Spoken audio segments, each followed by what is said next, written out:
चलिए हम लोग प्रूव करेंगे इरेशनैलिटी ऑफ अ नंबर। अब ये प्रूव करना है कि √2, √3, √5, √7 कैसे इरेशनल नंबर है।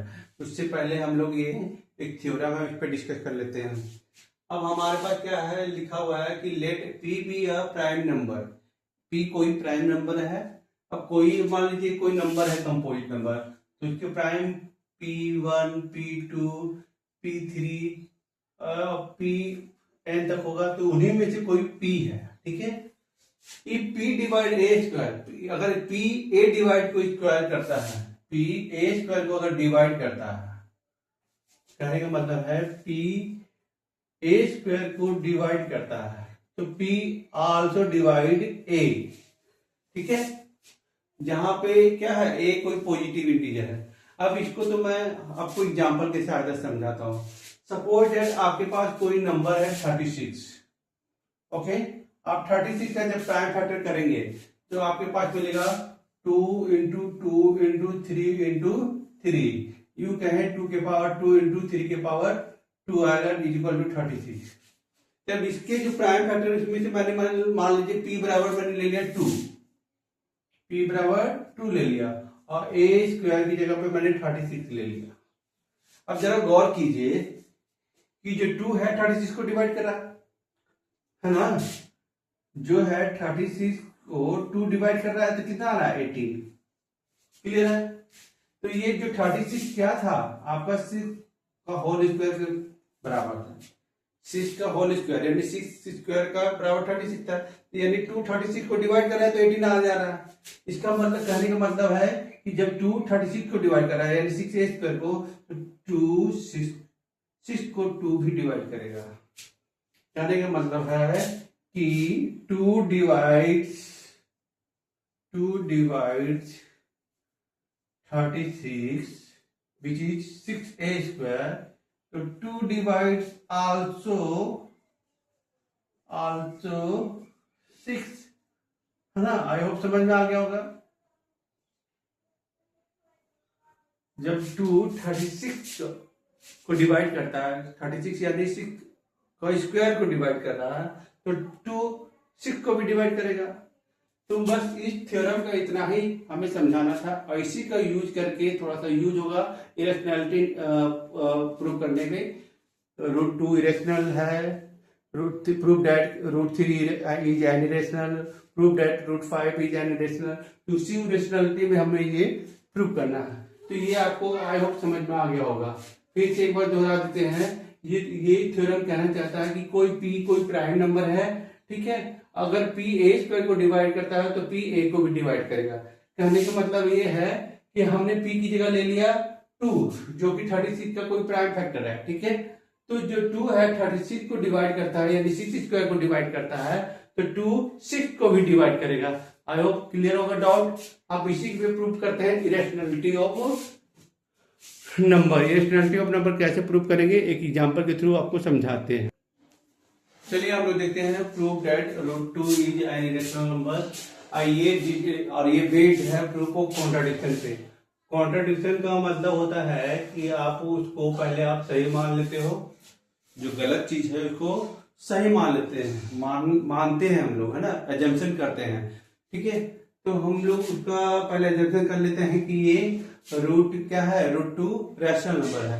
अब उसी को हम लोग गलत प्रूव कर देते हैं, जो हमने एजम्पशन किया था उसी को हम लोग गलत प्रूव कर देते हैं, और फिर यही बात पे एग्री हो जाते हैं कि √2 रैशनल नहीं था, इरेशनल ही है। ठीक है, तो चलिए इसका प्रूफ ऑफ कॉन्ट्राडिक्शन पे देखते हैं। तो इसका कैसे प्रूव करेंगे देखते हैं। तो इसमें मानेंगे, सॉल्यूशन में देखिए, पहले मान लेते हैं, क्या मान लेते हैं कि भाई लेट अस एज्यूम, चलिए आइए मान लेते हैं, let us assume to the contrary, यहां पे आ गया कॉन्ट्रैरी वर्ड आ गया, कि चलिए मान लेते हैं इसका विरोध करते हुए कि ये क्या है, ये करते हुए चलिए मान लेते हैं कि इसका विरोध करते हुए कि √2 क्या है, √2 इज रैशनल नंबर है। क्या है? रैशनल नंबर है। हमने क्या मान लिया? √2 को रैशनल नंबर। अब आप जानते हैं कि जो रैशनल नंबर है वो किस रूप में लिखा जाता है? √2 can be written as p/q, right? क्या मान लिया हमने? p/q में लिखते हैं ना। अब यहाँ पे p और q, where p and q are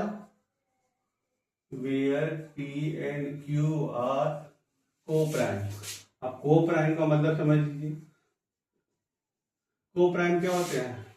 अरे भाई, को-प्राइम का मतलब होता है ऐसे दो नंबर जिनका फैक्टर क्या हो, ऐसे दो number, two numbers having factor 1 ना। क्या हो? ऐसे दो नंबर जिसका फैक्टर क्या हो, 1 हो, तो इसको को-प्राइम बोला जाता है। तो P और Q को क्या माना गया है? को-प्राइम। ठीक है, तो को-प्राइम का मतलब हो गया है that is P and Q have only one as a factor। ठीक है, have only one as a common factor. ठीक है, कॉमन फैक्टर लिख देते हैं, common factor.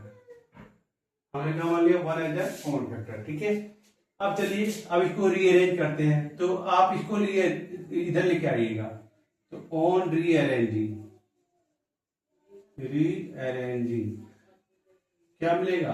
P is equal to, इधर लेके आ जाएगा तो √2q हो जाएगा। ठीक है, अब P is equal to √2q हो गया। अब इसको क्या कर देंगे? स्क्वायरिंग कर देंगे, स्क्वायरिंग ऑन बोथ साइड्स। अब स्क्वायरिंग कर देंगे बोथ साइड, तो हमारे पास क्या मिल जाएगा? p² इज इक्वल टू, इसका स्क्वायरिंग कीजिए, p का स्क्वायर तो p² हो गया, √2 का स्क्वायरिंग क्या होता है? 2, और q का q²। तो आप स्क्वायरिंग किए तो इसका मतलब क्या है? अभी हमने थ्योरम पढ़ा था कि जब p² के जो प्राइम फैक्टर में 2 इंटू q आ रहा है, इसके प्राइम फैक्टर में क्या आ रहा है? 2। अभी हमने डिस्कस किया था कि p² के प्राइम फैक्टर में 2 आ रहा है, इसका मतलब है कि 2 डिवाइड्स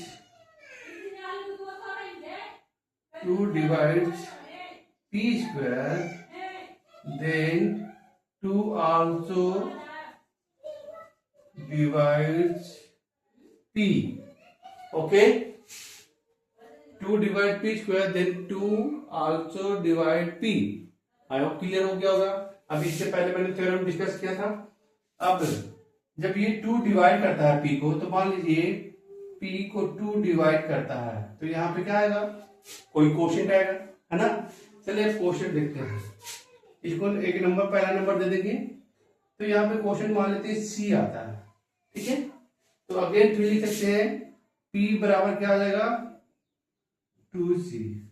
अरे भाई, जैसे कि मैंने 36 को 6 से डिवाइड किया तो 6 आया, तो या फिर ये कहिए 15 को मैंने 3 से डिवाइड किया तो 5 आया। तो 15 बराबर हम क्या लिख सकते हैं? 3 इंटू 5 लिख सकते हैं, यहाँ नहीं। 15 को 3 से डिवाइड करते हैं तो 5 आता है ना, तो 15 बराबर 3 इंटू 5। तो जब p को 2 डिवाइड करता है तो c आ रहा है, तो p बराबर 2 इंटू c हो जाएगा। तो फिर यहाँ पे स्क्वायरिंग कर दीजिए, अगेन स्क्वायरिंग कर देते हैं। तो p² बराबर क्या हो जाएगा? p का होल स्क्वायर p² और 2 का 4 और c का c²। ठीक है, ये क्वेश्चन नंबर 2 हो गया। अब जरा गौर करते हैं 1 और 2 में, फ्रॉम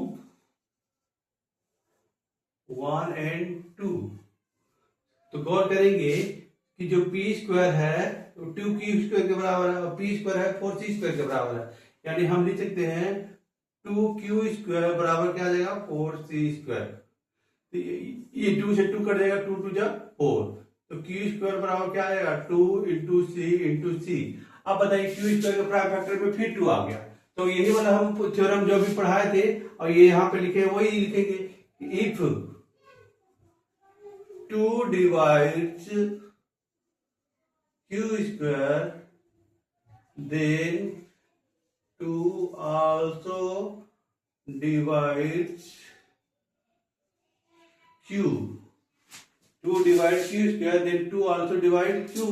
तो अभी देखिए जरा गौर कीजिए, अभी हमने p और q क्या माना था, को प्राइम, और को प्राइम क्या होते हैं, जिसकी केवल वन एज अ फैक्टर होता है, कॉमन फैक्टर होता है। लेकिन अब यहाँ देखिए, यहाँ मैंने लिखा कि 2 आल्सो डिवाइड p, 2 p को 2 डिवाइड करता है, यानी p का कॉमन फैक्टर क्या आ गया, p का जो फैक्टर है वो 2 आ गया। और हमने देखा कि 2 q को भी डिवाइड कर रहा है, तो ये तो गलत हो गया ना। आपने यहाँ बोला था कि यहाँ दोनों क्या है, कॉमन फैक्टर 1 है, लेकिन यहाँ पे कॉमन फैक्टर p और q का क्या आ रहा है, 2 आ जा रहा है। ठीक है।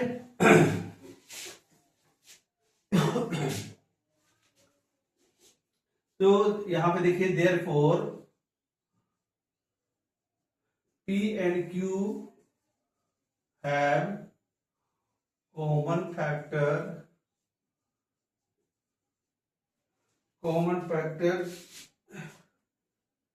p and q have 2 as a common factor other than 1 के अलावा 2 इसका फैक्टर है, तो क्या होगा, तो दिस कॉन्ट्राडिक्ट द फैक्ट। ये क्या करेगा, ये जो हमने फैक्ट को क्या माना, कॉन्ट्राडिक्ट द फैक्ट। हमने क्या माना था, कॉन्ट्राडिक्ट क्या किया, एज्यूम किया था कि √2 क्या है, इरेशनल है। अब ये क्या कर रहा है, इसको विरोध कर रहा है। जो हमने जो फैक्ट की माना था कि √2 रैशनल है, इसका ये विरोध कर रहा है। ठीक है। सो हम क्या निष्कर्ष निकालते हैं, so we conclude √2 is irrational. ठीक है, चलो गौर कीजिएगा ध्यान से, फिर से एक बार हम बता दे रहे हैं। हम ये मैंने पहले ही बताया कि it is based on proof of contradiction. ठीक है, कॉन्ट्राडिक्शन पे बेस्ड ये प्रूफ है। तो हम सबसे पहले क्या मान लेते हैं कि √2 लेट अस एज्यूम, यानी मान लेते हैं इसका विरोध करते हुए कि यहाँ पे रूट इरेशनल दिया हुआ है, तो इसका हम विरोध करते हुए ये मान लेते हैं कि ये रैशनल है। ठीक है, अब रैशनल है तो भाई तो p बटे q के रूप में लिखेंगे, तो p बटे q के रूप में लिखे, जहां p और q को प्राइम है। को प्राइम ऐसे दो नंबर जिसकी कॉमन फैक्टर 1 हो, है ना, उसको को प्राइम बोलते हैं। तब इसको जब p बटे q के रूप में लिखे तो अरेंज करने पे आपको मिलेगा p बराबर 2 √2 q, क्योंकि √2 इधर से मल्टीप्लाई कर दीजिएगा, ये मल्टीप्लाई हो जाएगा। ठीक है, आप इससे मल्टीप्लाई हो जाएगा तो p बराबर √2q हो जाएगा। ठीक है, अब यहाँ पे क्या कर देंगे, स्क्वायरिंग कर देंगे। स्क्वायरिंग करने पे p स्क्वायर बराबर 2q स्क्वायर है, जिसको इक्वेशन नंबर 1 है।